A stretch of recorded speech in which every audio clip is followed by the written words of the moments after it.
오늘 선거운동 첫날입니다. 이제 추격전을 시작합니다. 송영길 후보 기자회견에 함께해 주셔서 고맙습니다.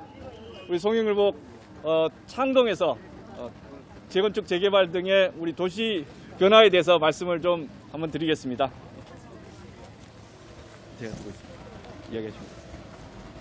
반갑습니다. 오늘 서울시장 공식 선거운동 첫날을 제가 이 노도강 지역, 노원구, 도봉구, 이 강북구가 사실 우리 강북의 핵심 지역인데 이곳의 발전 또 재개발 재건축에 대한 비전을 발표하고자 이곳을 첫 선거운동지로 잡았습니다. 아시다시피 강남에 비해서 강북의 지하철 인프라가 대단히 취약합니다. 천준호 의원의 그 보고에 따르면 강남구와 서초구가 지하철 3개 노선이 겹치는 지역이 64%가 넘는 것에 반해서 우리 도봉구나 강북구 같은 지역은 한 14%, 15%에 불과할 정도로 지하철 인프라가 취약해서 이 지하철 인프라에 대한 그 강북 전체를 역세권으로 만들겠다는 공약을 발표한 것도 있습니다만 오늘은 이 재개발, 재건축 관련된 공약을 말씀드리겠습니다. 준비된 제가 기자회견문을 읽겠습니다. 존경하는 서울시민 여러분, 더불어민주당 서울시장 후보 송영길입니다. 가용 토지가 부족한 서울시에서는 재개발, 재건축이 매우 중요한 주택 공급의 수단입니다. 재개발, 재건축을 금기시하지 않고 규제를 합리적으로 개선하는 것이 필요한 시점입니다. 서울시 내 만성적인 주택 공급 부족 문제를 해결하기 위해 6대 공약을 말씀드리겠습니다. 첫째, 서울시장 직속 재개발, 재건축 지원단을 신설하고 신속관리제를 도입해 서울시가 정비사업을 적극 뒷받침하겠습니다. 사업지별 재개발, 재건축 지원과 맞춤형 컨설팅을 위한 서울시장 직속 재개발, 재건축 지원단을 신설하겠습니다. 재개발, 재건축을 원하는 서울시민에게 원활한 상담 서비스를 제공하고 사업이 신속하게 추진될 수 있도록 시장이 직접 챙기겠다는 취지입니다. 새로운 정비사업 모델인 신속관리제를 통해 용도지역 변경을 포함한 용적률 상향, 층수 제한 완화, 인허가 절차 단축 등 인센티브를 과감히 부여하겠습니다. 용적률 500% 사정 주거지역 신설, 주거 환경 개선이 시급한 일종 주거지역의 종상향 등도 추진하겠습니다. 다만 과도한 개발 이익이 발생하는 사업계획은 철저히 공공환수를 해서 지역사회에 환원될 수 있도록 하겠습니다. 둘째, 30년 이상 노후아파트의 재건축 안전진단 심사를 전면 폐지하겠습니다. 공동주택 노후화에 따른 주거환경 악화를 더 이상 방치하지 않겠습니다. 주택 공급을 사실상 불가능에 만드는 과도한 재건축 규제는 개선이 필요합니다. 건축물을 전면 철거하고 새로 짓는 재건축 사업에서 안전진단을 규제수단으로 활용하지 않겠습니다. 재건축 추진 여부를 지방자치단체에서 판단할 수 있도록 제도를 개선하겠습니다. 1세대 1주택자의 재건축 부담금, 즉 재초환이라고 말하는 재건축 초과이익 환수금 완화를 추진하겠습니다. 입주 시점에서 재건축 분담금을 일시에 납부하도록 하는 것은 과도한 조치라는 지적이 많습니다. 1세대 1주택자에 한해 재건축 부담금 공제액의 신설, 분납 및 납부 이연제를 검토하겠습니다. 안전진단 폐지, 재건축 초과이익 환수제 개선 등 입법사항인 만큼 국회 다수당인 더불어민주당에서 힘있게 추진할 수 있도록 하겠습니다. 넷째, 공공재개발을 업그레이드하겠습니다. 민간개발로 사업 추진이 어려운 지역은 공공재개발을 통해 주택 정비가 이루어질 수 있도록 뒷받침하겠습니다. 공공재개발 사업의 종상향, 건축규제 완화 등 추가 인센티브를 부여하고 임대주택 기부 체납을 포함하여 공공기업 비율을 사업구역에 따라 탄력적으로 조정하겠습니다. 도심복합사업의 후보지의 경우는 주민의 뜻에 따라 신속하게 의사결정이 이루어질 수 있도록 하겠습니다. 동의율이 높은 곳은 속도감 있게 추진하고 다수 주민이 원하지 않는다면 해제 절차를 밟을 수 있도록 제도를 보완하는 것이 필요합니다. 도심복합사업 토지 소유자 등 지원을 위해 주민협의체 권한 강화, 분담금 부담 완화를 위한 분양가 상한제 적용 방식 개선 등을 추진하겠습니다. 다섯째, 원주민에 대한 특별 대책을 마련하겠습니다. 재개발, 재건축 과정에서 어려움을 겪는 원주민에 대한 확실한 지원 대책이 마련해야 됩니다. 원주민이 쫓겨나고 생계를 잃는 방식의 정비사업은 더 이상 가능하지 않습니다. 분담금이 부족한 원주민에게는 분양가 분납이 가능한 주택을 공급하고 세입자에게는 임대주택을 지원하겠습니다. 상가 소유자, 상가 세입자, 다가구 주택자를 포함한 원주민들은 생계 수단을 잃지 않도록 세심한 대책을 세우겠습니다. 저는 누구나 집 누구나 보증 시스템을 통해서 100% 상가 임차인이나 주택 임차인이 재정착이 가능한 재개발을 추진할 것입니다. 여섯째, 조합 비리는 재개발 재건축을 지연시키는 핵심 요인입니다. 투명하지 않는 사업 추진은 갈등을 유발할 뿐입니다. 일부 조합의 임원이나 건설사가 개발 이익을 독점하지 않도록 서울시 차원의 관리를 강화시켜 나가겠습니다. 재개발 재건축 비리를 발본색원할 수 있도록 서울시 재개발 재건축 부패 신고센터를 신설해 엄정 대처하겠습니다. 이상입니다.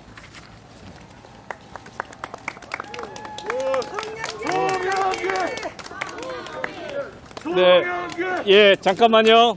우리 여기 기자회견장이기 때문에 예, 우리 기자들 잠깐 질의응답 좀 받겠습니다. 혹시 질문하실 거 있을까요? 제 팀.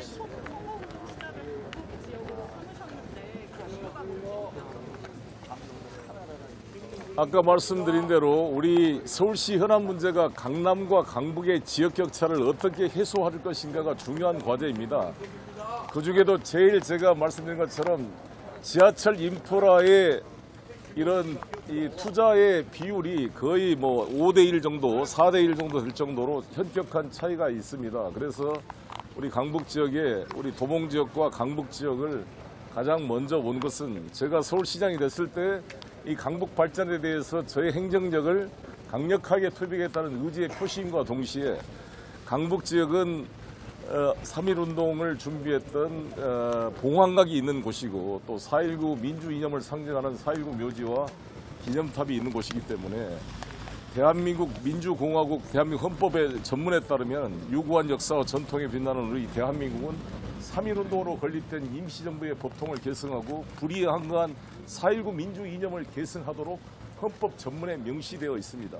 다시 한번 이 3.1운동 임시정부를 만들었던 정신을 되새기고 이 봉황각을 제가 시장이 된다면 제대로 더 보완 개선해서 우리 서울 시민의 어떤 정신적 요람이 되도록 만들겠다는 말씀을 드리고요. 다가오는 이 검찰공화국 시대에 맞서 민주주의의 가치를 수호한다는 그런 결연한 의지의 표시면도 있다고 생각합니다.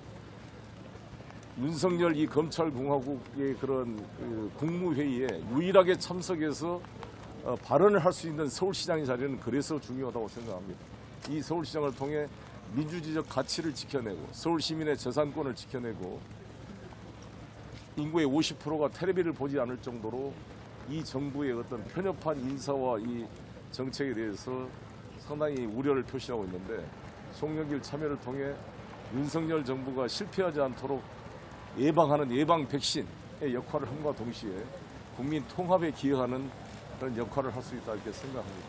그런 면에서 저희가 강북과 우리 도봉구를 먼저 찾는 의미를 이렇게 부여를 하겠습니다. 그리고 이 금방 공약 발표한 것처럼 주로 재건축은 이제 아파트 지역인 강남 지역에 많이 진행되고 재개발은 이런 강북 지역이 많이 진행되고 있습니다만 신규 주택 공급의 효과는 재개발이 더 큽니다. 재건축은 이미 용적률이 200%가 넘어 있는 곳이고 여기는 한 120%, 150% 용적률 속을 재개발했을 경우에 신규 주택 공급 물량이 커지는데 서울이 주택 공급이 안정되려면 최소한 1년에 8만 호에서 10만 호가 공급돼줘야 멸실주택 소요를 보완함과 동시에 새로운 1인 가구 수요 증대에 부응할 수가 있는데 그동안 재개발 재건축을 너무 억지다 보니까 올해 공급되는 서울시 주택 물량이 2만 호 전후에 불과하게 돼 있습니다. 아마 사상 최악의 공급 부족 현상 때문에 이 전세난과 주택난이 더욱더 어려워질 걸로 예상되기 때문에 저는 41만 호 공급 계획을 이미 발표한 바 있고 그 공급도 계속 신도시를 만들어서 1기, 2기, 3기 신도시까지 지금 만들어지는데 신도시를 만들어 서울 주택 문제를 해결하고자 하면 서울의 젊은 사람들이 계속 신도시로 빠져나가게 되고 그 사람들이 서울로 출퇴근하기 위해서 지하철 GTX를 설치해야 됨으로써 엄청난 인프라 투자 비용이 들게 돼 있습니다. 또 출퇴근 시간이 낭비되기 때문에 도심을 재개발해야 직장과 주거가 같이 밀접하게 결합되는 직주 근접 결합 형태를 해보려고 합니다. 그래서 서울을 세 군데 거점 도시로 만들고자 하는데, 하나는 마곡지구에 이미 LG 사이언스 빌리지가 있는 마곡지구를 IT 밸리로 개발해서 거기에 청년들의 주택과 결합돼서 주거와 직장이 바로 근접하도록 만들어 볼 생각이고, 말씀드린 대로 여기 지역은 홍태창은 홍릉, 태릉, 창동을 바이오를 비롯한 우리 창동에 이제 한류 아레나가 들어올 것입니다만, 이 관련분을 바이오 산업의 지구로 만들어서 그와 관련된 산업들을 유치하고 거기에 주거를 결합시킴으로써 직주 근접도를 높이고, 용산 지역은 AI 기준으로 해서 직주 근접 도시를 만들어 볼 생각입니다. 그렇게 해서 세 군데가 있고, 유엔 본부 유치는 아마 지금 예상 부지로서는 그 용산 정비창도 그 대상이 됩니다만, 오세훈 시장이 말하는 그런 한간 르네상스, 디자인 서울, 세빛둥둥섬, 뭐 노들섬의 무슨 오페라 하우스 이런 수준의 그런 기획으로는 서울의 위상과 마이스 산업을 키우기는 한계가 있다고 봅니다. 제가 유엔 아시아 본부를 유치하는 것은 우리 이 서울의 북한의 어떤 전쟁 위협으로부터 서울을 안전하게 지키는 계기가 됨과 동시에 2만 개의 일자리를 만들어내고 서울의 마이스 산업을 폭발적으로 발전시키는 중요한 계기가 될 것입니다. 질문 있습니까? 또? 오늘 6개 이제 부동산 정책 핵심들 말씀하셨는데 그 중에서 가장 중요하다고 생각하시는 게 뭐고 가장 핵심적으로 추진하고 싶은 게 어떤 건지 설명. 6가지 좀 더 강조죠. 그러니까 제가 이제 제 1호 강연으로 말씀인 게, 저희가 서울시 직속 재개발 재건축 지원단을 만들 것입니다. 지금 이게 이제 오세훈 후보께서 신통계획이라고 그러고 신속통합계획을 통해 민간 주도의 개발을 하겠다고 하고 있습니다만, 지금 도시 및 환경주거정비법을 천주로 의원이 개정안을 해가지고 지난해에 이 도정법에 따른 공공개발이 가능하도록 만들어졌어요. 이에 따라서 지금 서울 지역에 42군데가 공공개발을 신청해 있는 상태인데, 우리 오세훈 후보께서는 모든 걸 민간 중심으로 가려는 시도가 있습니다. 그래서 저는 민간한 것도 필요하지만 공공개발이 균형을 이뤄야 공급 차질을 막을 수 있다 이렇게 생각합니다. 그래서 제가 제안한 41만 원 공급 계획은 대부분 80%가 시유지, 국유지, 공공지를 기반으로 되어 있기 때문에 훨씬 속도감 있게 공급을 할 수 있다 이런 말씀을 드리겠습니다. 한 예만 드리면, 지금 우리 서울의 가장 최대 재건축 지역이 지금 강동구에 있는 둔촌주공입니다. 근데 둔촌동에 12,000세대가 재건축이 지금 한 달째 공사가 중단돼 있습니다. 그 이유는 뭐냐면, 얘기 주시면 아시겠지만 공사비가 계속 올라가요. 요새 시멘트 값, 철근 값이 올라가서 우크라이나 전쟁 때문에 원자재 값이 엄청 상승했습니다. 또한 이번에 중대재해기업 처벌법에 따라서 광주에 그런 사고가 났잖아요. 이 콘크리트 양생 기간을 옛날에는 밤에 막 횃불로, 막 전기불로 해가지고 이걸 억지로 시멘트 양생을 해가지고 막 건물을 짓다 보니까 부실화돼서 건물이 무너지는 사고가 발생했기 때문에 지금은 공사 기간을 임의로 단축하기가 어려워졌습니다. 그래서 공사 기간이 늘어나기 때문에 불가피하게 공사비가 올라가요. 그러면 재건축하는 재건축 조합과 시공사 간에, 시공사가 이 공사비로는 도저히 공사를 할 수가 없다.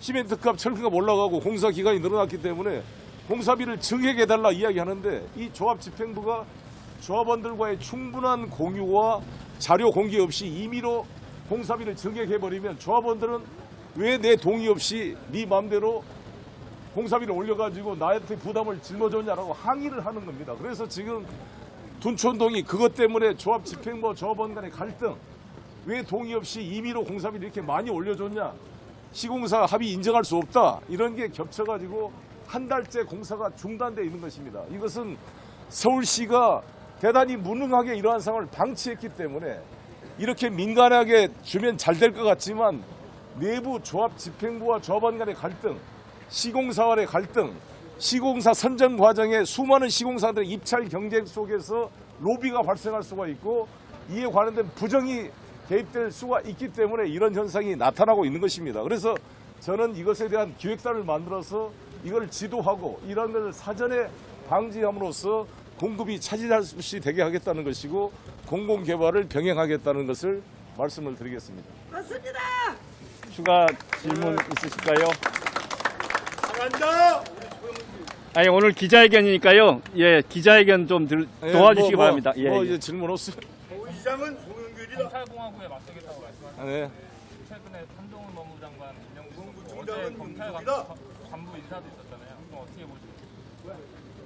아니 그러니까 저는 윤석열 검찰총장이 조국 법무부 장관 내정자 가족을 수사하면서 계속 내로남불을 가지고 저희 민주당을 비판했습니다. 그래서 저도 반성을 했습니다. 우리가 조국 사태를 제가 당대표가 되자마자 국민 앞에 공개 반성하고 내로남불을 막고자 우리 당의 12명의 국회의원이 국민권익위원회 부동산 문제에 있다고 보고됐는데 사실 반론도 제대로 듣지 못한 채 일단은 탈당해서 무혐의 처분을 받고 국회로 돌아오십시오라고 극단적인 처방까지 내릴 정도로 제가 내로남불의 이런 프레임을 하려고 했는데 지금 윤석열 정부는 조국 장관 때 수준이 아니라 거의 2배 이상으로 거의 뻔뻔하게 내로남불을 하고 있는 거 아닙니까? 지금 정호용 장관 내정자나 한동훈 내정자의 뿐만 아니라 모두가 지금 문제가 있는데 한덕수 총리까지도 문제가 있는데 아니 한덕수 총리를 인준해달라면서 최소한의 성의도 안 보이고 이 야당을 밀어붙이고 있습니다. 여러분 기자 여러분 상기해 보시면 지금 오세훈 후보를 비롯해서 많은 국민의힘 의원들이 우리 문재인 정부를 독재 정부라고 규탄을 했습니다. 아니 우리가 180석이 된 의원들이 국회법에 따라 의결 절차를 통해 법안을 통과시킨 걸 가지고 독재라고 규탄했던 사람들이 지금 소수 의석의 소수 여당이면서 이 다수 야당이 그렇게 문제를 청문회에서 지적했는데도 단 한 건도 수용을 안 해주고 이 인준 내각을 이렇게 임의로 한동훈부터 국회 인사청문회 보고서도 채택 안 됐는데 임명을 강행하고 한덕수 총리 인준을 강압하고 있는 이런 현상에 대해서는 역지사지로 우리 국민들께서 판단할 것이다 이렇게 생각합니다.